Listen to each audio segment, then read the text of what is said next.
आज मैं early interventions के इम्पोर्टेंस के बारे में बात करूंगा।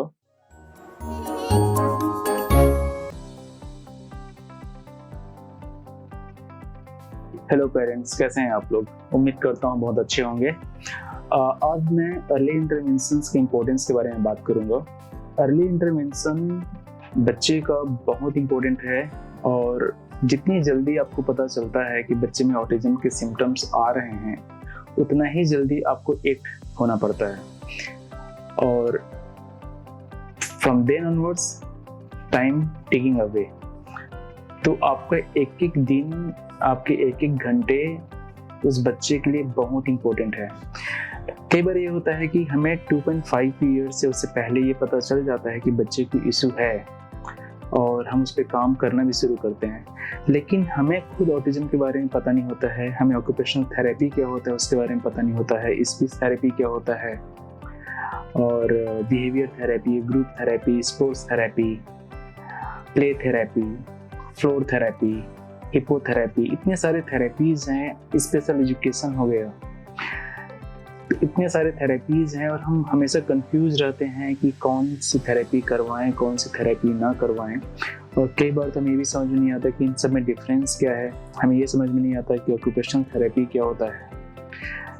हम सिर्फ स्पीच थेरेपी को एक अच्छे समझ पाते हैं कि हाँ, स्पीच थेरेपी में बुलवाया जाता है, उसकी क्लैरिटी रहती है, बट इसके अलावा हमें ये भी नहीं पता होता कि स्पेशल एजुकेशन से डिफरेंस क्यों है और क्या डिफरेंस है दोनों में। तो ये पता हो जाना कि बच्चे को प्रॉब्लम है, ऑटिज्म के सिम्टम्स आ रहे हैं, ये जरूरी नहीं है। ये भी जरूरी है कि पेरेंट्स जितना जल्दी इन सब चीज़ों को लर्न करे, जितना जल्दी वो समझे, क्योंकि पेरेंट्स को ही सब कुछ करना है और पेरेंट्स को ही यदि पता नहीं रहेगा कि ऑटिज्म क्या होता है या स्पेशल नीड्स बच्चे क्या होते हैं, क्या प्रॉब्लम होती है एक्चुअली, तो वो सही से काम नहीं करेंगे। और मेरा ये एक्सपीरियंस है कि इसको पूरा समझने के लिए, जो ऑटिज्म की जो पूरी ग्लॉसरी है उसको पूरा समझने के लिए 6 महीने से लेकर 3 साल तक का टाइम लगता है। इसका मतलब ये हुआ कि आपने यदि 2.5 साल में पता लगाया कि बच्चे में ऑटिज्म के सिम्टम्स आ रहे हैं, लेकिन यदि 3 साल आपको लर्न करने में लग जाता है कि क्या है एग्जैक्टली, तो इसका मतलब आप 5.5 साल में उस पर सही से काम करना चालू करेंगे। तो ये 2.5 साल में पता नहीं चला, ये 5.5 साल में पता चला। तो ये जो टाइम है 6 मंथ to 3 ईयर्स, इसको कम से कम इसको रिड्यूस करना है, इसको मिनिमाइज करना है, बहुत जल्दी समझना है। इसके लिए आप यूट्यूबर्स को फॉलो कर सकते हैं। यूट्यूब में देख सकते हैं वीडियोस जिसमें अलग अलग पेरेंट्स आजकल यूट्यूब वीडियो बनाते हैं, थेरेपिस्ट भी बनाते हैं, डॉक्टर्स भी बना रहे हैं।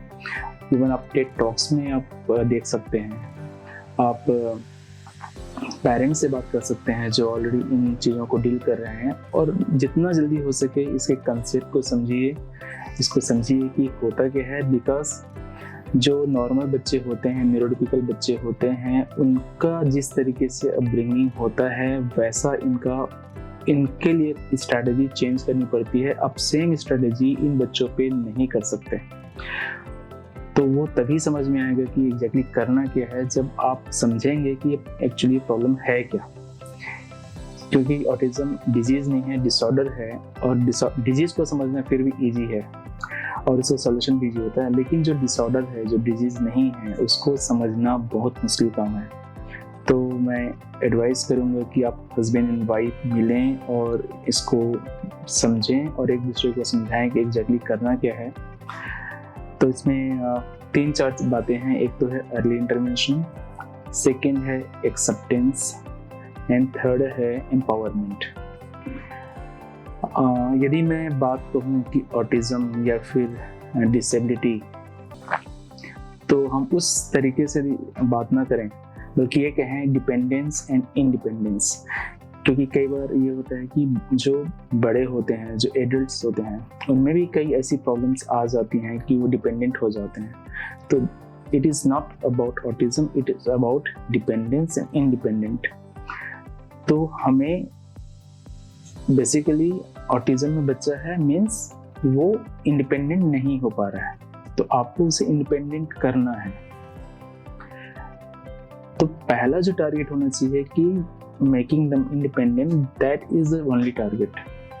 ये एजुकेशन, पढ़ाई, कितनी परसेंटेज आना है, क्या पोजीशन है, हमारा गोल इस पे ना हो के इस पे होना चाहिए कि हम उसे इंडिपेंडेंसी की तरफ लेके जा पा रहे हैं कि नहीं जा पा रहे हैं। एक्सेप्टेंस बहुत जरूरी है ऑटिज्म को समझने के लिए। कई बार ये होता है, मेरा एक्सपीरियंस है कि पेरेंट्स और पर्टिकुलरली मदर एंड फादर, या ये पूरे वर्ल्ड वाइड यही होता है, हर पेरेंट्स के लिए उनका बच्चा स्पेशल होता है, उसके लिए एक अलग फीलिंग होती है। वो बच्चे के इनेबिलिटी को, बच्चे की प्रॉब्लम्स को कभी एक्सेप्ट कर ही नहीं पाते। तो जब मेरे पास से बहुत सारे पेरेंट्स का फ़ोन आता है और मैं जब उन्हें अपना एक्सपीरियंस शेयर कर रहा होता हूँ या काउंसलिंग दे रहा होता हूँ, तो वो हमेशा ही कहते हैं, अच्छा ये तो करता है, अच्छा ये भी कर लेता है, वो भी कर लेता है। वो आधे घंटे के कन्वर्सेशन में मैं हार्डली 5 to 10 मिनट ही बोल पाता हूँ। 20 मिनट्स उनको वही बोलते रहते हैं, सिर्फ ये वो जस्टिफाई कर रहे होते हैं कि उनका बच्चा भी सब कुछ करता है। लेकिन यदि प्रॉब्लम है, आपने मान लिया कि प्रॉब्लम है और आप यदि बात कर रहे हैं या किसी थेरेपी करवा रहे हैं, तो आप उसको एक्सेप्ट कीजिए और इसमें टाइम वेस्ट मत कीजिए कि आपका बच्चा क्या करता है क्या नहीं करता है। वो थेरेपिस्ट या डॉक्टर्स ये देख लेते हैं, वो समझ लेते हैं कि आपका बच्चा क्या करता है, और तो इस बारे में टाइम एक्सेप्टेंस का यही मतलब होता है कि आप फुल हार्टेडली एक्सेप्ट कर रहे हैं कि बच्चे को प्रॉब्लम है और उस पर काम करना है। लेकिन मैंने देखा कि बहुत सारे पेरेंट्स इस बात को एक्सेप्ट ही नहीं कर पाते। उनको ये लगता है कि नहीं, ये मेरा भी ये बच्चा ये कर लेता है, वो भी ये करता है, हाँ वो देखता है। नहीं, ऐसा नहीं होता है। पहले आपको एक्सेप्ट करना पड़ेगा, हाँ बच्चे में प्रॉब्लम है, तभी आप उस पर काम करेंगे। और कई बार ये होता है कि 6 साल का बच्चा है और उसका जो माइलस्टोन है वो 2 साल या 3 साल के बच्चे जैसा होता है। तो फर्क है 3 साल और 6 साल के बच्चे में। इसका मतलब वो 3 साल लैग कर ही रहा है। तो भले ही वो सब कुछ कर रहा हो, लेकिन फिर भी लैग कर रहा है तो उस पर काम करना है। तो एक्सेप्टेंस बहुत जरूरी है और इसमें बहुत सारे पेरेंट्स लैग करते हैं और वो एक कर्टेन्स अपने सामने रख लेते हैं, एक वॉल खड़ा कर देते हैं और वो बाहर वो नॉलेज जो उनको मिल सकता है या जो गाइडेंस उनको मिल सकता है उसको आने ही नहीं देते। जब तक आप सामने वाले की बात को सुनेंगे नहीं, ये अल्टीमेटली आपकी मर्जी है कि कौन सी बात को फॉलो करना है, कौन सी बात को नहीं करना है। लेकिन आप पहले लोगों की बात सुनें, उनको समझें, जो आपको सही लगे आप करें। लेकिन जब आप एक वॉल खड़ी कर देंगे तो आपको जो नॉलेज के सोर्सेस हैं वो ख़त्म हो जाएगा, आपको मिलेगा ही नहीं। फिर आपको ज़्यादा टाइम लगेगा समझने के लिए। तो इसलिए इससे को आपके बच्चे का जो स्टेटस को है वो चेंज होने वाला नहीं है, किसी की बात सुनेंगे या नहीं सुनेंगे। लेकिन आप जो एक्शन प्लान तैयार करेंगे उसके लिए, उसमें 100% चेंज होगा यदि आप बात सुनेंगे। तो ये बहुत ज़रूरी है। इसलिए जब किसी आप डॉक्टर से मिलेंगे या थेरेपिस्ट से मिलेंगे या दूसरे पेरेंट्स से मिलेंगे जो आपसे ज़्यादा सीनियर है, अब वो यदि आपको बता रहे हैं तो आपको उस बात को ध्यान से सुनना है और उसके हिसाब से फिर अपने बच्चे को असेस करना है और उसके लिए एक एक्शन प्लान तैयार करना है।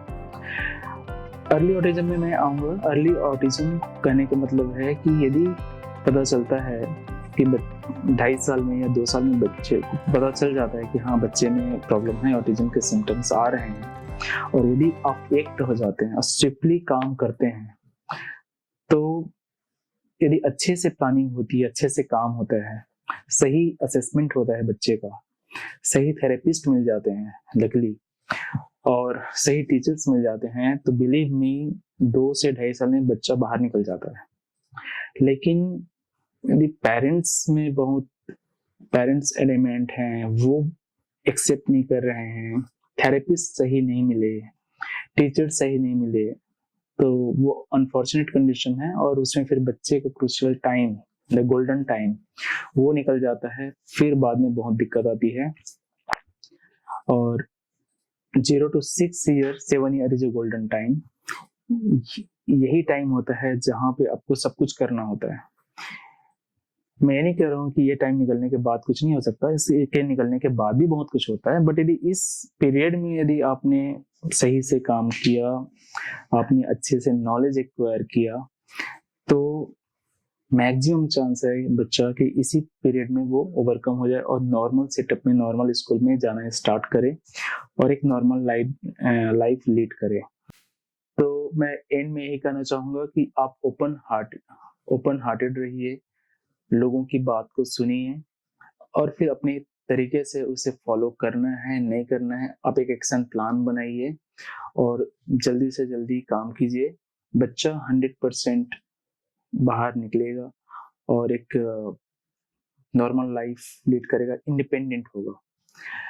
It is easier said than done, but हमारे पास में यही ऑप्शन, इसके अलावा कुछ ऑप्शन नहीं है और सबको काम करना ही होता है, बिकॉज हमारे पास we don't have plan B, we have only plan A, and that is कि हमें बच्चे को ऑटिज्म से बाहर निकालना है और उसे इंडिपेंडेंट बनाना है ताकि वो अपनी एक इंडिपेंडेंट लाइफ लीड कर सके, सोसाइटी के लिए, फैमिली के लिए कंट्रीब्यूट कर सके। मैं चाहूंगा कि आप हमारे चैनल को सब्सक्राइब करें और दूसरे लोगों को भी इसके बारे में बताएं ताकि उनको भी इंफॉर्मेशन मिले, पर्टिकुलरली उन पेरेंट्स को जिन्होंने ये प्रॉब्लम अपनी लाइफ में अभी अभी फेस किया है, क्योंकि उनकी काउंसलिंग, उनका गाइडेंस बहुत जरूरी है। सही गाइडेंस मिलने पे वो बहुत कुछ कर सकते हैं। बहुत सारे पेरेंट्स को वो तक भी नहीं मिलता, वो उतने भी फॉर्चुनेट नहीं होते। एटलीस्ट आप ये करके एक बहुत बड़ा काम कर रहे होंगे उनके लिए। धन्यवाद।